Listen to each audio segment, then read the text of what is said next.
ನಮಸ್ಕಾರ ಗೆಳೆಯರೇ, hour exams YouTube ಚಾನಲ್ಗೆ ತಮಗೆಲ್ಲ ಮತ್ತೊಮ್ಮೆ ಸ್ವಾಗತ. ಇಂದು ನಾವು ನದಿಯ ವ್ಯವಸ್ಥೆಗೆ ಸಂಬಂಧಿಸಿದ ಪ್ರಮುಖ ಶಬ್ದಗಳ ಬಗ್ಗೆ ತಿಳಿದುಕೊಳ್ಳೋಣ. ಡ್ರೈನೇಜ್ ಸಿಸ್ಟಮ್ಸ್ ಇಂಪಾರ್ಟೆಂಟ್ ಟರ್ಮಿನಾಲಜೀಸ್ ಅಂದರೆ ವಾಟರ್ ಶೆಡ್ ಅಂದರೆ ಏನು, ವಾಟರ್ ಡಿವೈಡ್ ಅಂದರೆ ಏನು, ಸೋರ್ಸ್ ಆಫ್ ದಿ ರಿವರ್ ಅಂದರೆ ಏನು, ಟ್ರಿಬ್ಯೂಟ್ರೀಸ್ ಅಂದರೆ ಏನು. ಸೊ ಇಂಥದ್ರ ಮೇಲೆ ನಾವು ಇವತ್ತು ಒಂದು ಕಂಪ್ಲೀಟ್ ರಿವರ್ ಸಿಸ್ಟಮ್ನ, ಡ್ರೈನೇಜ್ ಸಿಸ್ಟಮ್ನ ಇಂಪಾರ್ಟೆಂಟ್ ಟರ್ಮಿನಾಲಜೀಸ್ ಬಗ್ಗೆ ತಿಳಿಯೋಣ. ಈ ಟಾಪಿಕ್ಕು ತುಂಬ ಜನಕ್ಕೆ ಕನ್ಫ್ಯೂಷನ್ ಆಗ್ತದೆ. ಸೊ ಎಕ್ಸಾಮಲ್ಲಿ ತುಂಬ ತಪ್ಪುಗಳು ಮಾಡೋ ಚಾನ್ಸಸ್ ಹೆಚ್ಚಿರ್ತದೆ. ಸೊ ಈ ವಿಡಿಯೋ ಮಾಡಿರೋ ಉದ್ದೇಶ ಏನಪ್ಪ ಅಂದರೆ, ಎಲ್ಲ ಶಬ್ದಗಳು ಒಂದೇ ಕಡೆ ನಾವು ವಿತ್ ಇಮೇಜ್ ತಿಳ್ಕೊಳ್ಳೋದ್ರಿಂದ ಎಕ್ಸಾಮಲ್ಲಿ ನಾವು ತಪ್ಪು ಮಾಡೋದನ್ನು ತಡಿಬೋದು. ಸೊ ಬನ್ನಿ ಗೆಳೆಯರೆ, ಮುಂದೆ ನೋಡೋಣ. ಸೊ ಮೊದಲನೇದಾಗಿ source of the river, A place wear the river begins it's journey. ನಾವು ಕನ್ನಡದಲ್ಲಿ ಇದನ್ನು ನದಿಯ ಮೂಲ ಅಂತಲೂ ಕರೀಬೋದು. ಸೊ ನಮಗೆ ಎಕ್ಸಾಂಪಲ್ಲು ಕಾವೇರಿ ರಿವರನ್ನು ತೊಗೊಂಡ್ರೆ ನಾವು ಸೋರ್ಸ್ ಆಫ್ ದ ರಿವರ್ ಅಂತ ಏನಂತ ಹೇಳ್ತೀವಿ, ನಮಗೆ ತಲೆಗೆ ತಟ್ಟಂತ ಬರೋದು ತಲಕಾವೇರಿ. ಸೊ ತಲಕಾವೇರಿಯ ಬುಗ್ಗೆ ಕಾವೇರಿ ನದಿಯ ಮೂಲ ಅಂತ ಕರಿತೀವಿ ನಾವು. ಅದೇ ರೀತಿ ಗಂಗಾ ನದಿಗೆ ಗೋಮುಖ, ಗ್ಲೇಷಿಯರ್ ನದಿಯ ಮೂಲ ಅಂತ ಕರಿತೀವಿ ನಾವು. ಸೊ ನದಿಯ ಮೂಲ ಅಂದರೆ ನದಿಯ ಹುಟ್ಟುವ ಸ್ಥಳ ಅಂತ. ಎರಡನೇ ಪ್ರಮುಖ ಶಬ್ದ ಅಂದರೆ ವಾಟರ್ ಶೆಡ್.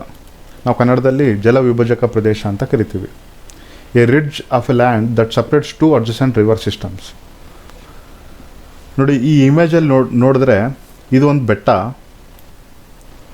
ಈ ಬೆಟ್ಟದ ಒಂದು ಕಡೆ ಬಿದ್ದ ನೀರು ನೋಡಿ ಈ ನದಿಗೆ ನೀರನ್ನು ಪೂರೈಸುತ್ತದೆ. ಅದೇ ರೀತಿ ಇನ್ನೊಂದು ಕಡೆಗೆ ಬಿದ್ದ ನೀರು, ಈ ಬೆಟ್ಟದ ಇನ್ನೊಂದು ಕಡೆಗೆ ಬಿದ್ದ ನೀರು ಇನ್ನೊಂದು ನದಿಗೆ ನೀರನ್ನು ಪೂರೈಸುತ್ತದೆ.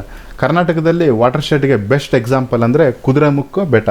ನಾವು ಹಿಂದಿನ ತರಗತಿಯಲ್ಲಿ ಕುದುರೆಮುಖ ನ್ಯಾಷನಲ್ ಪಾರ್ಕ್ ಓದ್ತಾ ಇರಬೇಕಾದ್ರೆ ಹೇಳಿದ್ದೆ ನಾನು, ಕುದುರೆಮುಖ ನ್ಯಾಷನಲ್ ಪಾರ್ಕಲ್ಲಿ 3 ನದಿಗಳು ಹುಟ್ಟುತ್ತವೆ ಅಂತ. ಒಂದು ನೇತ್ರಾವತಿ, ತುಂಗ ಮತ್ತು ಭದ್ರಾ. ಈ 3 ನದಿಗಳು ಹುಟ್ಟೋದು ಒಂದೇ ಪ್ರದೇಶದಲ್ಲಾದರೆ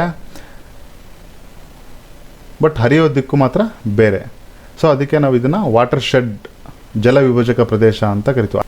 ಅದೇ ರೀತಿ ವಾಟರ್ ಶೆಡ್ ಡಿವೈಡ್ ಅಂದರೆ ಜಲ ವಿಭಜಕ ಅಂತ ಕರಿತೀವಿ ನಾವು. ಅಂದರೆ ಇದು ಬಂದ್ಬಿಟ್ಟು ಎಕ್ಸಾಕ್ಟ್ ಲೈನ್, ಆ ಪ್ರದೇಶದ ಬೌಂಡ್ರಿನೇ ನಾವು ವಾಟರ್ ಡಿವೈಡ್ ಅಂತ ಕರಿತೀವಿ. ಸೊ ವಾಟರ್ ಶೆಡ್ ಅಂದರೆ ಒಂದು ಪ್ರದೇಶ ಆಗಿರುತ್ತೆ, ವಾಟರ್ ಡಿವೈಡ್ ಅಂದರೆ ಒಂದು ಲೈನ್ ಆಗಿರುತ್ತೆ, ಅಷ್ಟೇ ಡಿಫ್ರೆನ್ಸು. ಈ ಡಾಟ್ ಲೈನ್ ಕಾಣಿಸುತ್ತಲ್ಲ, ಇದೇ ವಾಟರ್ ಶೆಡ್ ಡಿವೈಡ್ ಅಂತ ಕರಿತೀವಿ ನಾವು. 4ನೇ ಪ್ರಮುಖ ಶಬ್ದ ಅಂದರೆ ರಿವರ್ ಬೇಸಿನ್. ಕನ್ನಡದಲ್ಲಿ ನಾವು ಜಲಾನಯನ ಪ್ರದೇಶ ಅಥವಾ ನದಿಯ ಪಾತ್ರ ಅಂತ ಕರಿತೀವಿ. It is an area which is drained by A river and it's tributaries. ನದಿ ಮತ್ತು ಅದರ ಉಪನದಿಗಳು ಎಲ್ಲೆಲ್ಲಿ ಹರಿತವೋ ಅದು ಒಟ್ಟು ಪ್ರದೇಶವನ್ನು ನಾವು ಜಲನಯನ ಪ್ರದೇಶ ಅಥವಾ ನದಿಯ ಪಾತ್ರ ಅಂತ ಕರಿತೀವಿ. ಎಕ್ಸಾಂಪಲ್ ಕಾವೇರಿ ರಿವರ್ ಬೇಸಿನ್ ಯಾವ್ಯಾವ ರಾಜ್ಯಗಳಲ್ಲಿ ಹರಡಿದೆ ಅಂತ ಹೇಳಿದ್ರೆ ನಾವು ಏನು ಹೇಳ್ತೀವಿ, ಕರ್ನಾಟಕ, ಕೇರಳ ಯಾಕಪ್ಪ ಅಂದರೆ ಅಲ್ಲಿ ಕಬಿನಿ ರಿವರ್ ಹುಟ್ಟುತ್ತೆ, ಹರಿಯುತ್ತೆ. ಅದರ ಜೊತೆಗೆ ತಮಿಳುನಾಡು ಮತ್ತು ಪುದುಚೇರಿ. ಈ ಒಟ್ಟು 4 ಪ್ರದೇಶ, ರಾಜ್ಯಗಳು ಮತ್ತು ಯೂನಿಯನ್ ಟೆರಿಟರಿಯನ್ನು ತೊಗೊಂಡ್ರೆ ನಾವು ಅದು ರಿವರ್ ಬೇಸಿನ್ ಆಗ್ತದೆ.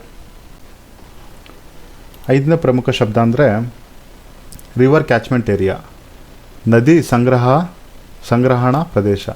It is an area from which rainfall flows into the river, lake, reservoir.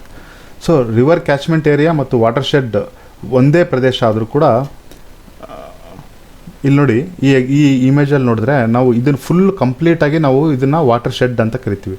ಅದೇ ಇಲ್ಲಿ ಇದನ್ನು ವಾಟರ್ ಕ್ಯಾಚ್ಮೆಂಟ್ ಏರಿಯಾ ಅಂತ ಹೇಳ್ತೀವಿ. ಅಂದರೆ ಮಳೆ ಬಿದ್ದಿರೋ ನೀರು ಸಂಗ್ರಹಣಗೊಂಡು ನದಿಗೆ ಪೂರೈಸ್ತದೆ. ಸೊ ಈ ಪ್ರದೇಶವನ್ನು ವಾಟರ್ ಕ್ಯಾಚ್ಮೆಂಟ್ ಏರಿಯಾ ಅಂತ ಕರಿತೀವಿ. ಅಂದರೆ ಬೀಳೋ ಮಳೆನ ಕ್ಯಾಚ್ ಮಾಡಿಬಿಟ್ಟು ಆ ನೀರನ್ನ ನದಿಗೆ ಪೂರೈಸುತ್ತದೆ, ಅದು ರಿವರ್ ಕ್ಯಾಚ್ಮೆಂಟ್ ಏರಿಯಾ. ಸೊ ಇನ್ನೊಂದು ಪ್ರಮುಖ ಶಬ್ದ ಅಂದರೆ ರಿವರ್ ಕಾನ್ಫ್ಲುಯೆನ್ಸ್, ನದಿಗಳ ಸಂಗಮ. A place where streams merge flow together.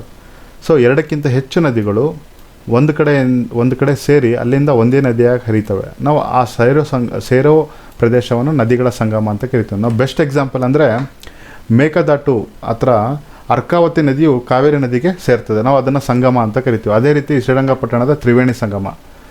ಜೊತೆಗೆ ಇನ್ನೊಂದು ಬೆಸ್ಟ್ ಎಕ್ಸಾಂಪಲ್ ಅಂದರೆ ಗಂಗಾ ನದಿ ಯಮುನಾ ನದಿ ಜೊತೆಗೆ ಸೇರುತ್ತಾ ಅಲಹಾಬಾದು, ಅದು ಕೂಡ ಸಂಗಮ ಅಂತ ಕರಿತೀವಿ ನಾವು. ನಂತರ ಟ್ರಿಬ್ಯೂಟ್ರಿ, ನಾವು ಕನ್ನಡದಲ್ಲಿ ಉಪನದಿ ಅಂತ ಕರಿತೀವಿ. ಸೊ ಇದೆಲ್ಲರಿಗೂ ಗೊತ್ತಿರುವ ಹಾಗೆ ಮುಖ್ಯ ನದಿ ಹರಿತಾ ಇರುತ್ತೆ ಅಂದ್ಕೊಳ್ಳಿ. ಇದಕ್ಕೆ ಚಿಕ್ಕ ಪುಟ್ಟ ನದಿಗಳು ಬಂದ್ಬಿಟ್ಟು ಈ ಮುಖ್ಯ ನದಿಗೆ ಸೇರ್ತಾ ಹೋಗುತ್ತವೆ. ಈ ಚಿಕ್ಕ ಪುಟ್ಟ ನದಿಗಳನ್ನ ನಾವು ಉಪನದಿಗಳು ಅಂತ ಕರಿತೀವಿ. ಇದಕ್ಕೆ ತದ್ವಿರುದ್ಧವಾದಂಥ ಶಬ್ದ ಅಂದರೆ ಡಿಸ್ಟ್ರಿಬ್ಯೂಟ್ರಿ. ಕನ್ನಡದಲ್ಲಿ ನಾವು ವಿತರಕ ನದಿ ಅಂತ ಕರಿಬೋದು. ಇದೇನಪ್ಪ ಅಂದರೆ ಮುಖ್ಯ ನದಿಯಿಂದ ಬೇರ್ಪಟ್ಟು ಸಮುದ್ರಕ್ಕೆ ಸೇರ್ತವೆ. ಒಂದು ಸರಿ ಈ ಮುಖ್ಯ ನದಿಯಿಂದ ಬೇರ್ಪಟ್ಟರೆ ತಿರ್ಗಾ ಇದು ಮತ್ತೆ ಬಂದ್ಬಿಟ್ಟು ಮುಖ್ಯ ನದಿಗೆ ಸೇರಲ್ಲ. ಅದನ್ನು ನಾವು ವಿತರಕ ನದಿ ಅಂತ ಕರಿತೀವಿ. ಸೊ ಇದು ನಾರ್ಮಲಾಗಿ ಸಮುದ್ರದ ಹತ್ತಿರ ಇರ್ತವೆ, ಅಂದರೆ ನದಿ ಮುಖಜ ಭೂಮಿ ಹತ್ತಿರ ಇದು ನಾರ್ಮಲಾಗಿ ವಿತರಕ ನದಿಗಳು ಕಾಣಿಸ್ತಿರ್ತವೆ. 9ನೇದು ಮೌತ್ ಆಫ್ ದಿ ರಿವರ್, ಅಂದರೆ ನದಿ ಮುಖಜ ಭೂಮಿ ಅಂತ. ನೋಡಿ ಈ ಇಮೇಜಲ್ಲಿ ನೋಡಿದ್ರೆ ನೋಡಿ, ಇದು ಬಂದ್ಬಿಟ್ಟು ನಾವು ಮೌತ್ ಆಫ್ ದಿ ರಿವರ್ ಅಂತ ಕರಿತೀವಿ. ಅಂದರೆ ಈ ರಿವರು ಬಂದ್ಬಿಟ್ಟು ಇಲ್ಲಿ ಎಂಡ್ ಆಗುತ್ತೆ, ಈ ಸಮುದ್ರಕ್ಕೆ ಬಂದು ಸೇರುತ್ತಲ್ವ, ಇದು ಈ ಜಾಗ ನಾವು ನದಿ ಮುಖಜ ಭೂಮಿ ಅಂತ ಕರಿತೀವಿ. ಸೊ 2 ರೀತಿಯಲ್ಲಿ ನದಿ ಮುಖಜ ಭೂಮಿ ಇದೆ, ಒಂದು ಡೆಲ್ಟಾ ಮತ್ತು ಇನ್ನೊಂದು ಎಚ್ಚುರಿ. ಡೆಲ್ಟಾ ಅಂದರೆ ನೋಡಿ ಇವಾಗ ಇದಿದೆಯಲ್ವಾ, ಇದು ಡೆಲ್ಟಾ. ಎಚ್ಚುರಿ ಅಂದರೆ ಈ ಡೆಲ್ಟಾಗೆ ಸಮುದ್ರದ ಅಲೆಗಳು ಬಂದ್ಬಿಟ್ಟು ಡಿಸ್ಟರ್ಬ್ ಮಾಡಿದಾಗ ಇಲ್ಲಿರುವಂಥ ಮಣ್ಣು ಅಥವಾ ಇಲ್ಲಿ ಪ್ಯಾಟರ್ನ್ ಚೇಂಜ್ ಆಗುತ್ತೆ, ಅದನ್ನು ನಾವು ಎಚ್ಚುರಿ ಅಂತ ಕರಿತೀವಿ. ಅಂದರೆ ಸಿಂಪಲ್ ವರ್ಡ್ಸಲ್ಲಿ ಹೇಳಬೇಕಂದ್ರೆ ಡಿಸ್ಟರ್ಬ್ಡ್ ಡೆಲ್ಟಾ ಈಕ್ವಲ್ ಟು ಎಚ್ಚುರಿ ಅಂತ ಅರ್ಥ. ಸೊ ಅದೇ ರೀತಿಯಾಗಿ ರಿವರ್ ರೆಸಿಮ್ ಅಂದರೆ ನದಿ ಹರಿಯುವ ದಾರಿ. ಅಂದರೆ ಒಂದು ವರ್ಷದಲ್ಲಿ ಒಂದು ಪ್ಯಾಟರ್ನ್ ಇರುತ್ತೆ, ನದಿ ಹರಿಯೋದಕ್ಕೆ ಒಂದು ಪ್ಯಾಟರ್ನ್ ಇರುತ್ತೆ. ನೋಡಿ ಈ ನದಿ ನೋಡಿ ಇದೇ ದಾರಿಯಲ್ಲೇ ಹರಿತಾ ಇರ್ತದೆ, ನಾವು ಇದನ್ನು ರಿವರ್ ರೆಸಿಮ್ ಅಂತ ಕರಿತೀವಿ, ಅಂದರೆ ನದಿಯ ಮಾರ್ಗ ಅಂತ ಕರಿಬೋದು ಇದನ್ನು. ಅದೇ ರೀತಿ ರಿವರ್ ಡಿಸ್ಚಾರ್ಜ್ ಅಂದರೆ ನದಿಯಲ್ಲಿ ಹರಿಯುವ ನೀರಿನ ಪ್ರಮಾಣ, ಅದನ್ನು ರಿವರ್ ಡಿಸ್ಚಾರ್ಜ್ ಅಂತ ಕರಿತೀವಿ ನಾವು. ಇವೆಲ್ಲ ಚಿಕ್ಕ ಪುಟ್ಟ ಶಬ್ದಗಳಾದರೂ ನಮಗೆ ಎಕ್ಸಾಮಲ್ಲಿ ಈ ವರ್ಡ್ಗಳು ಮೀನಿಂಗ್ ಗೊತ್ತಿದ್ದರೆ ಸೊ ಕೆಲವೊಂದು ಪ್ರಶ್ನೆಗಳಿಗೆ ಸಿಂಪಲಾಗಿ ಆನ್ಸರ್ ಕೊಡ್ಬೋದು ನಾವು. ನಂತರ ನಾವು ಮಿಯಾಂಡರ್ ಮತ್ತು ಆಕ್ಸ್ಬೋಲೆಕ್ಸ್ ಬಗ್ಗೆ ತಿಳ್ಕೊಳ್ಳೋಣ. ಮಿಯಾಂಡರ್ ಮತ್ತು ಆಕ್ಸ್ಬೋಲೆಕ್ಸು ಎರಡು ಒಂದಕ್ಕೊಂದು ಪರಸ್ಪರ ಸಂಬಂಧವಿದೆ. ಹೆಂಗೆಂದರೆ ಮೊದಲು ಮಿಯಾಂಡರ್ ಆದ ನಂತರನೇ ಆಕ್ಸ್ಬೋಲೆಕ್ಸ್ ಆಗೋದು. ನೋಡಿ ಗೆಳೆಯರೆ, ಸಾಮಾನ್ಯವಾಗಿ ನದಿಯು ಅಂಕುಡೊಂಕಾಗಿ ಹರಿತಾ ಇರ್ತದೆ. ಈ ಥರ ಟರ್ನ್ಗಳು ತೊಗೊಂಡೇ ನದಿ ಹರಿತಾ ಇರ್ತದೆ. ಈ ಯು ಶೇಪ್ ತೊಗೊಂಡಿರುತ್ತಲ್ವ, ಈ ಯು ಶೇಪ್ ತೊಗೊಂಡಿರೋದನ್ನೇ ನಾವು ಮಿಯಾಂಡರ್ ಅಂತ ಕರಿತೀವಿ. ಕ್ರಮೇಣ ಮಣ್ಣಿನ ಸವಕಳಿಯಿಂದ ಆಗಿರ್ಬೋದು ಅಥವಾ ಮಣ್ಣಿನ ಸಂಚಯನದಿಂದ ಆಗಿರ್ಬೋದು ಈ ನದಿ ತನ್ನ ಮಾರ್ಗವನ್ನು ಕ್ರಮೇಣ ಬದಲಿಸ್ಬಿಟ್ಟು ಈ ಯು ಶೇಪ್ ತೊಗೊಂಡಿರುತ್ತಲ್ವ, ಇದನ್ನು ಬೇರ್ಪಟ್ಟು ಹೊಸ ಮಾರ್ಗದಿಂದ ನದಿ ಹರಿಯೋಕ್ಕೆ ಸ್ಟಾರ್ಟ್ ಆಗುತ್ತೆ. ನೋಡಿ ಈ ಎಕ್ಸಾಂಪಲ್ಲು, ಈ ಇಮೇಜಲ್ಲಿ ನೋಡಿದ್ರೆ ಮೊದಲು ನದಿ ಹಿಂಗೆ ಹರಿತಾ ಇರುತ್ತೆ, ನಂತರ ಈ ಮಾರ್ಗ ಇಲ್ಲಿಂದ ತೊಗೊಳ್ತಾ ಹೋಗುತ್ತೆ. ಅದು ತೊಗೊಂಡು ಇದು ಕಂಪ್ಲೀಟಾಗಿ ಮೇನ್ ರಿವರಿಂದ ಬೇರ್ಪಟ್ಟ ನಂತರ ಇದನ್ನು ನಾವು ಮಿಯಾಂಡರ್ ಅಂತ ಆಕ್ಸ್ಬೋಲೆಕ್ಸ್ ಅಂತ ಕರಿಬೋದು. ಈ ಬೇರ್ಪಟ್ಟ ನದಿಯ ಭಾಗವೇ ಆಕ್ಸ್ಬೋಲೆಕ್ಸ್ ಅಂತ ಕರಿತೀವಿ ನಾವು.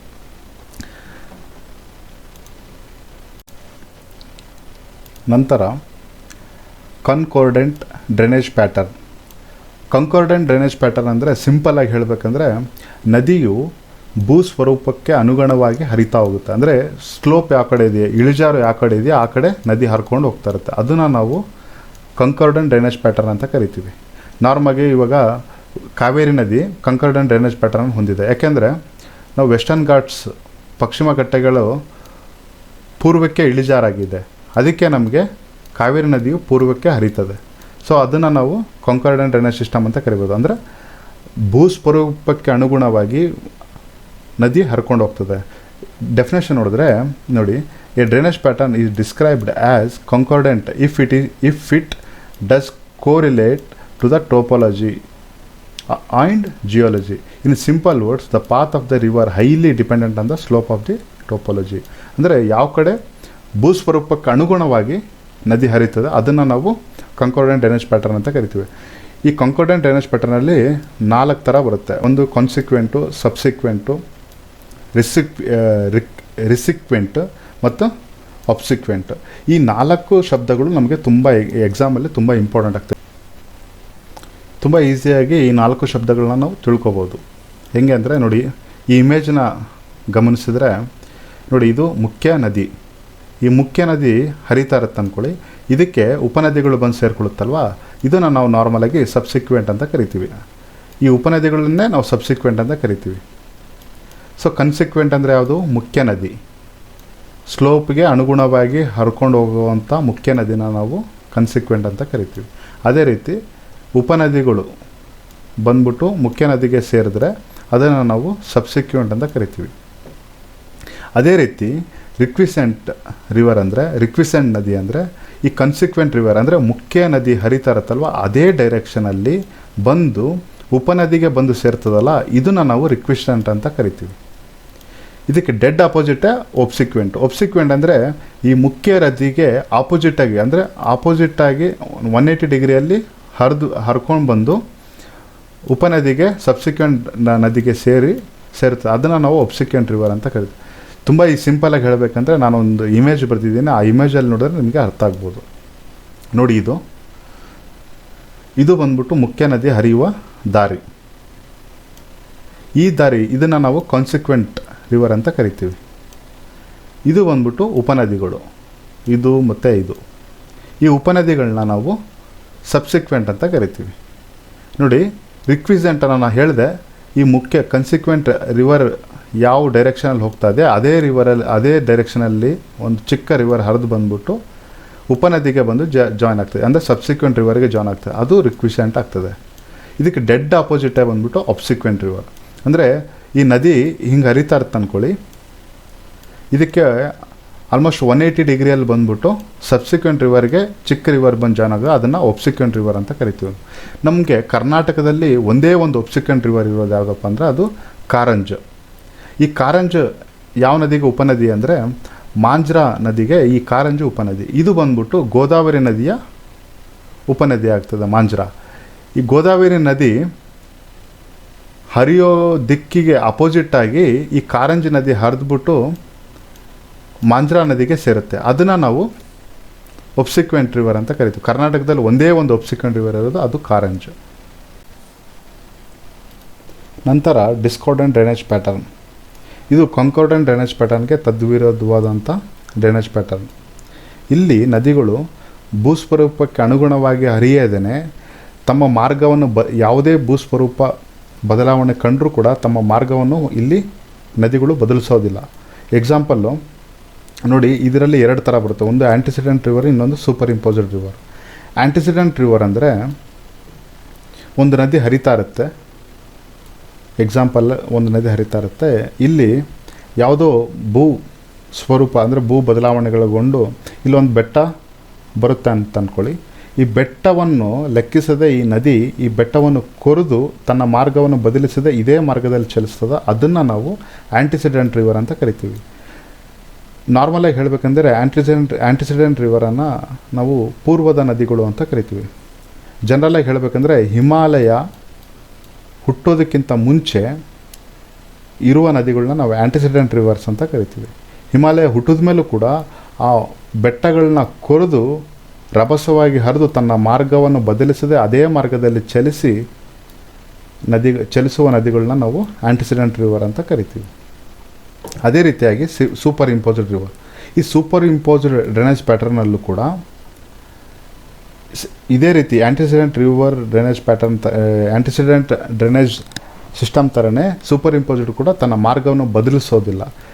ನೋಡಿ, ಈ ಇಮೇಜ್ನ ಗಮನಿಸಿದರೆ ನೋಡಿ, ಈ ರಿವರು ಇಲ್ಲಿ ಹರಿತಾ ಇದೆ, ಇದ್ರ ಮೇಲೆ ಈ ಲೇಯರ್ ಇದೆ, ಮಣ್ಣಿನ ಲೇಯರ್ ಆಗಿರ್ಬೋದು ಅಥವಾ ಇದು ಭೂಸ್ವರೂಪದ ಒಂದು ಲಕ್ಷಣ. ಇದು ಎರೋಷನಿಂದ ಅಥವಾ ಮಣ್ಣಿನ ಸವಕಳಿ ಅಥವಾ ಈ ಸವಕಳಿಯಿಂದ ಈ ಪ್ರದೇಶ ಕಂಪ್ಲೀಟಾಗಿ ರಾಕ್ಸ್ಗೆ ಎಕ್ಸ್ಪೋಸ್ ಆದಾಗ, ಅಂದರೆ ಕಲ್ಲುಗಳು ಮೇಲಕ್ಕೆ ಬಂದಾಗ ಈ ಕಲ್ಲುಗಳನ್ನ ಕೊರೆದು ತನ್ನ ಮಾರ್ಗವನ್ನು ಬದಲಿಸದೆ ಅದೇ ಮಾರ್ಗದಲ್ಲಿ ಈ ನದಿ ಚಲಿಸ್ತದೆ. ಅಂದರೆ ಒಂಥರ ಇಂಪ್ರಿಂಟ್ ಥರನೇ ತನ್ನ ಮಾರ್ಗವನ್ನು ಬದಲಿಸದೆ ಅದೇ ಮಾರ್ಗದಲ್ಲಿ ನದಿಗಳು ಚಲಿಸ್ತದೆ. ಇದನ್ನು ನಾವು ಸೂಪರ್ ಇಂಪೋಸ್ಡ್ ಡ್ರೈನೇಜ್ ಪ್ಯಾಟರ್ನ್ ಅಂತ ಕರಿತೀವಿ.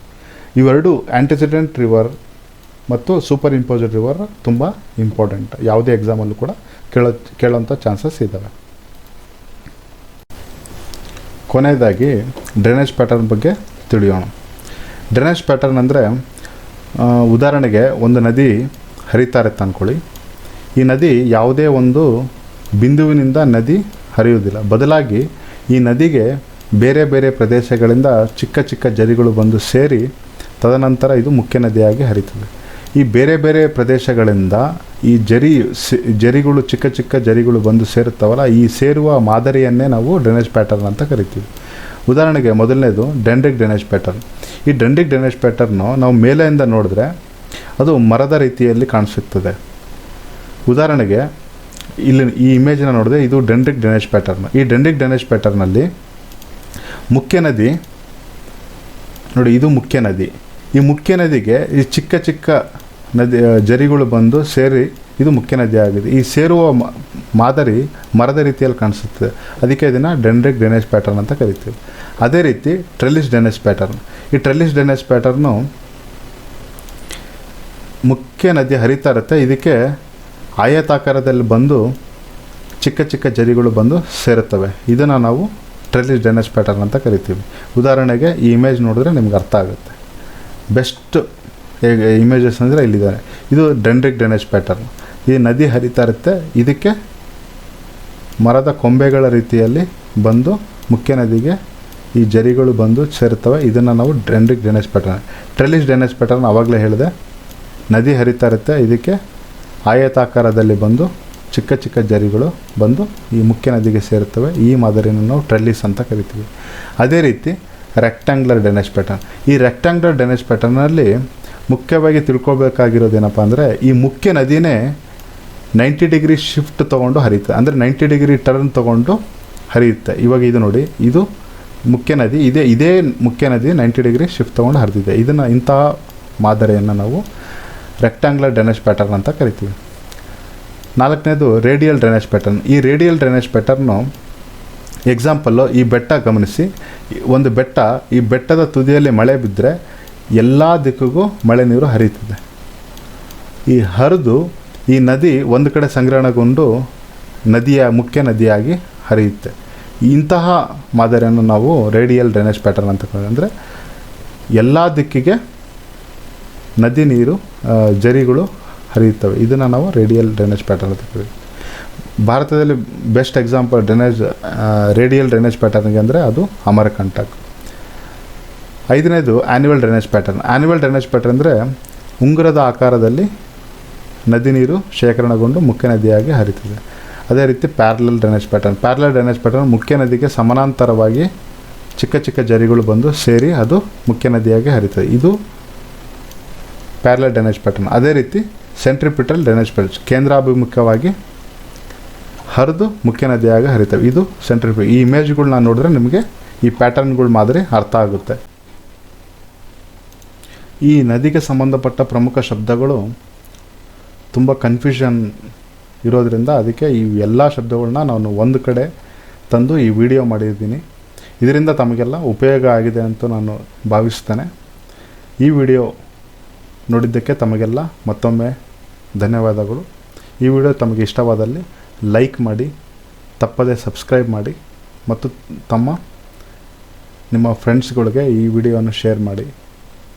Thank you once again.